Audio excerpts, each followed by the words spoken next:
All right, here we are at Randalls. 27 miles, 47 minutes, sounds appropriate. 216 watt hours per mile. Wait, current drive's 216 and the trip is 217?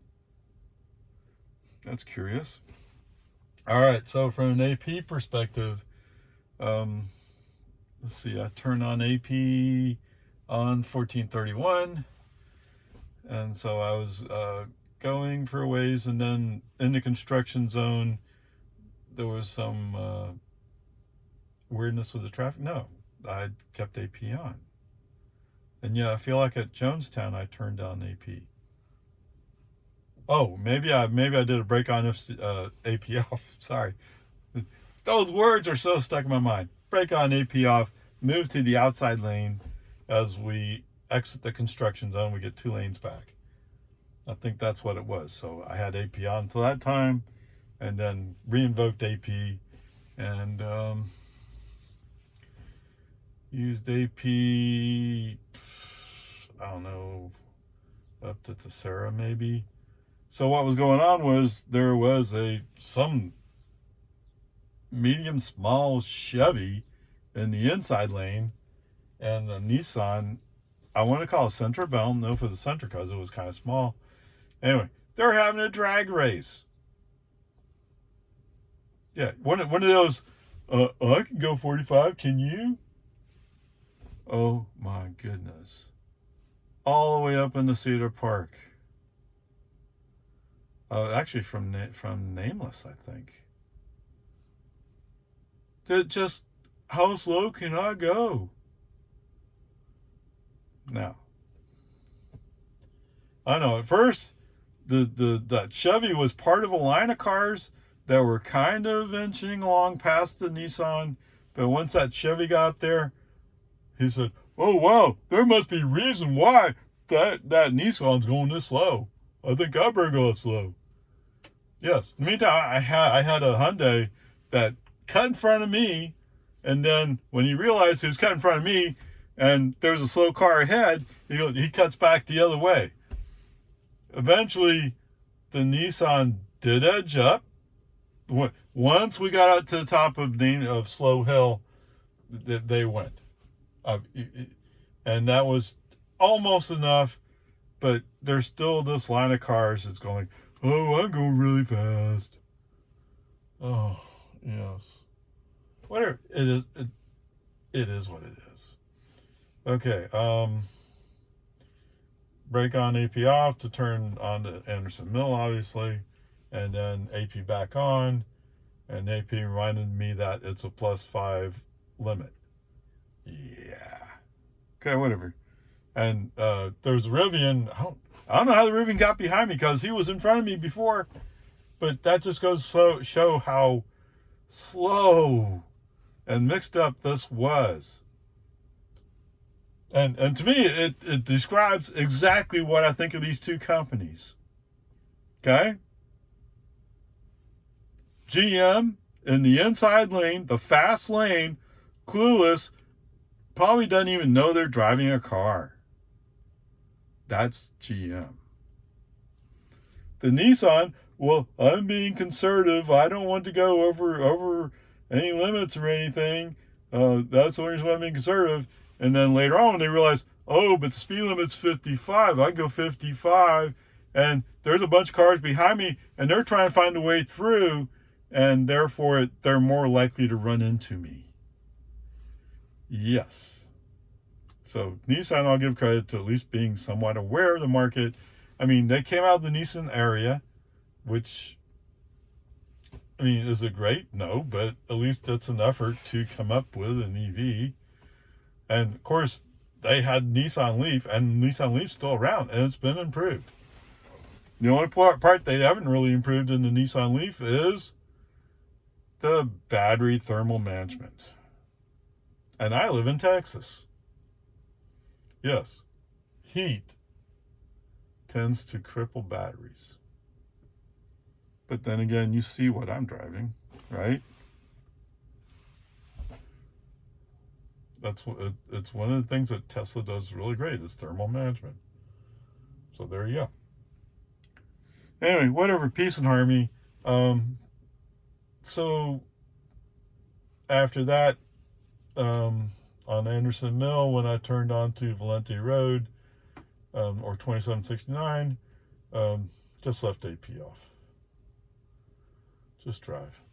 So I was watching the graph, the energy consumption graph. What's interesting is, so I only have it on the last 5 miles, which is not complete accurate, but it gives you an average over 5 miles. There you go. It was as low as 110 coming down Valente Road. Okay? So here you go. Coming down Valente Road, I'm falling downhill. Yes, I have to go back up a hill to come up to Oasis. And, well, you have to do the same thing if you went out Balacalo to 620. It's probably about exactly the same thing. But once you get out there to 620, then you're falling downhill again. So I was as high as 330 here, and now it's down to 225 because of all the screen over here. I don't know. It's just curious watching it go along. And so what did I say the average energy was? 216. 216. With a little bit more conservative driving, it'd be 200. That'd be 5 miles per kilowatt hour. Yeah. Okay. Whatever. That's really the only measurement that you electric EV guys care about. Gas people don't talk about it. They talk about MPG. Okay. We'll get into the ICE comparison note later on. But you might note that right now it's 6 kilowatt hours. I mean, so far it's 66 miles. 66 cents.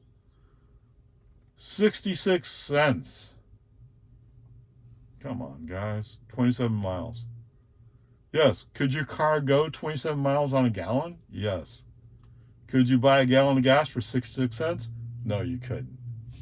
Right? I think actually here in Randalls it was $2.80, $2.90. Kind of expensive over here. Anyway, there you go.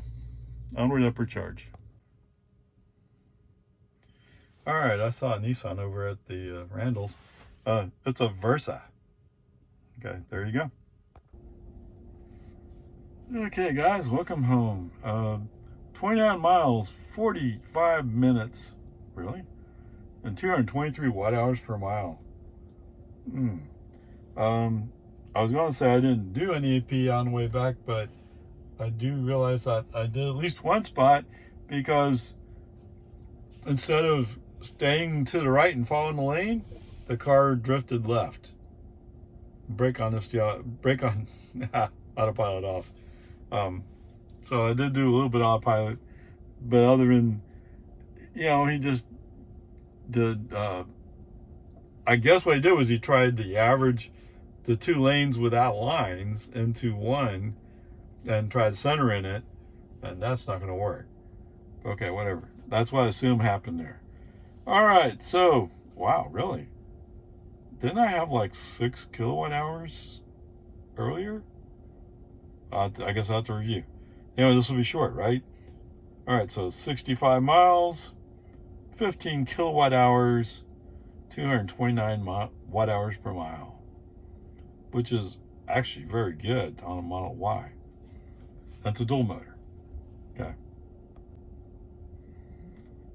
Okay, so this is a short clip for all you ICE people who,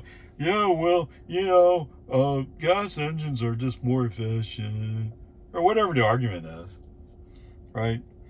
Anyway, so the total trip was 65 miles. Okay. 15 kilowatt hours turns out to be $1.65. So, if you want to take on the challenge is to cover 65 miles for $1.65. And yes, you're right. I did come across an article where it's talking about hypermiling. Basically, you use every single trick you can to get up to as much as 80 miles per gallon. Right? I can't imagine what car you get 80 miles. I mean, even a Prius. I don't think you do that with a Prius because Prius is much more involved. But I don't know. Anyway, there you go. And let's see, what was it? It was $2.80 at Randalls.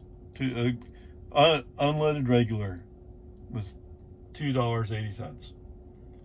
So we're not quite there. So we're just slightly over half gallon.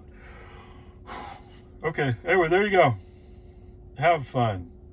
Onward, upward charge.